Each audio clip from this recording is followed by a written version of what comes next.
Embraced by the member states of the United Nations in 2015, the 2030 Agenda for Sustainable Development Goals provides a blueprint for creating and sustaining shared global peace and prosperity.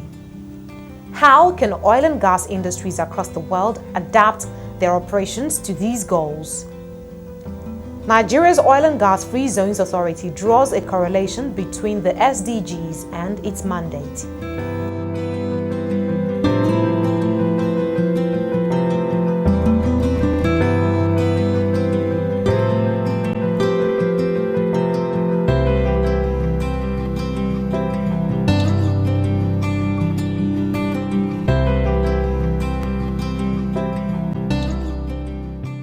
When you're talking about the Sustainable Development Goals, you're basically talking about a set of agenda that the United Nations has put in place to improve the overall well-being of the human race. It's a good progression.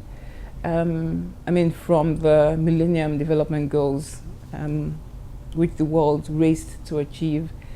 With the globalization and industrialization of the world, as it were, people had a perception that they were being left out of the process, where they felt that the benefits of globalization went to the top 1% of the world. And so what the SDGs is trying to do is focus more on sustainability. It eliminates resentment and a sense of being left out.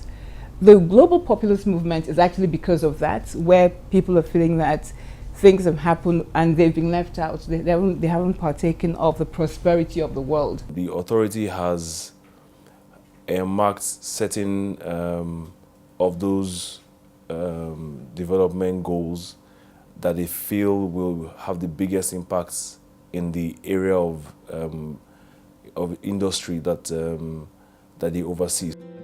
The Oil and Gas Free Zones Authority Nigeria says its work is specifically tied to the Sustainable Development Goals, economic growth, social inclusion, and environmental impact consideration agenda.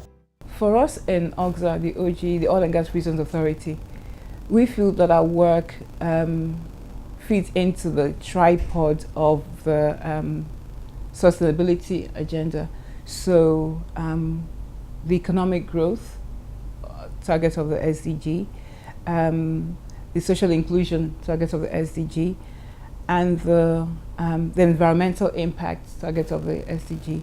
The economic growth is, or GDP as we use it, is really a function of consumption plus investment and the net exports or net imports, right? Now for us in OGFZA, we've attracted, since our inception, we've contributed roughly about $20 billion in FDI to Nigeria's economy. That's economic growth that's come as a result of the work we do. That's revenue coming to the federal government's coffers from what we do. And we're working really hard to ensure that we maintain a level playing field for all our businesses, so that it doesn't matter how big or how small you are, if you're operating on the oil and gas value chain in our zones, you're benefiting from a level field regulatory work. The oil and gas has a troublesome history anyway, because of things like oil spillages and stuff. And so, as the regulator of the free zone, we're mindful of the fact that we owe a duty of care and responsibility to the communities in which we work. And so our community development people engage frequently with the community to make sure that before we even license the zone, we do environmental impact assessments anyway. And then we monitor how activities in the zone are impacting on our immediate communities, because we need to be aware that besides economic activities, there are people that live here. And so our community development people and engage frequently with them just to make sure that we're not abusing our land where we operate. But also what we've done, because we're situated in communities, there's a real interaction with the local people, and so the feedback is immediate. But we need to bear in mind that oil and gas traditionally has had a troublesome history, and we need to all, focus on making sure that we clean up our acts, and that's, as a regulator, we're mindful of that.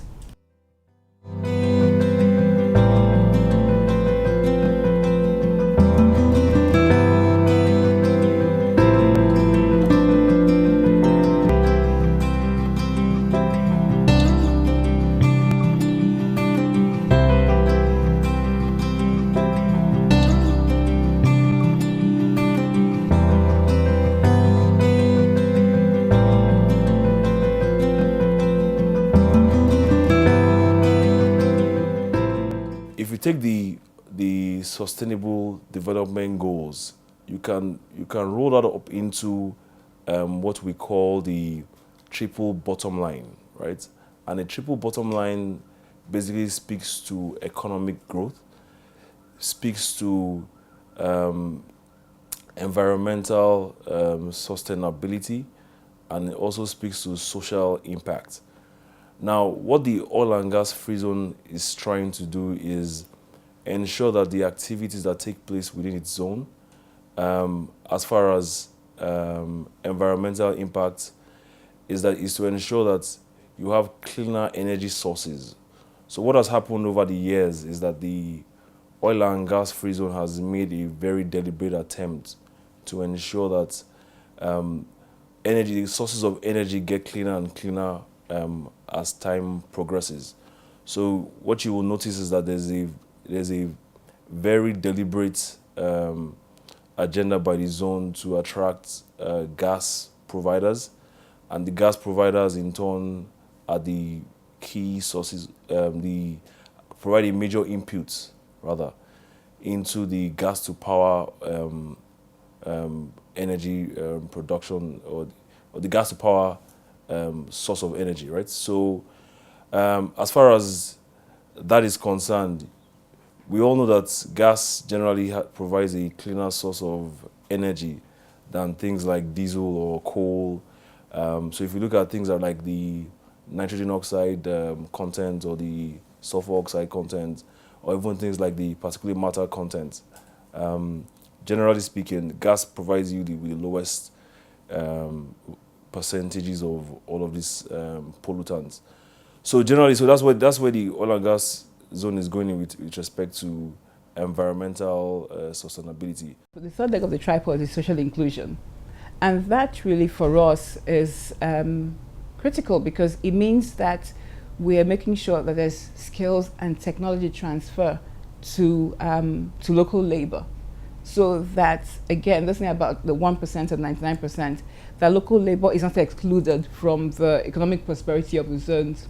And that's important. And so while there is no expatriate quota for free zone investors, our aim, especially working in partnership with local content board, is to ensure that there is a strategic transfer of skills and technology, so that there is inclusion. Okay, that is one of the tripods of. So that fits into SDG Goal 8 and SDG Goal 9. So it's social, it's inclusive, it's sustainable. If you don't include, if it's not inclusive, it's not sustainable. And so we need to. So it doesn't matter that we're an oil and gas regulator. We need to bear in mind that as government, our stakeholders is everybody in our community, and that's the enterprises and the community in which we operate in, and they're all our stakeholders.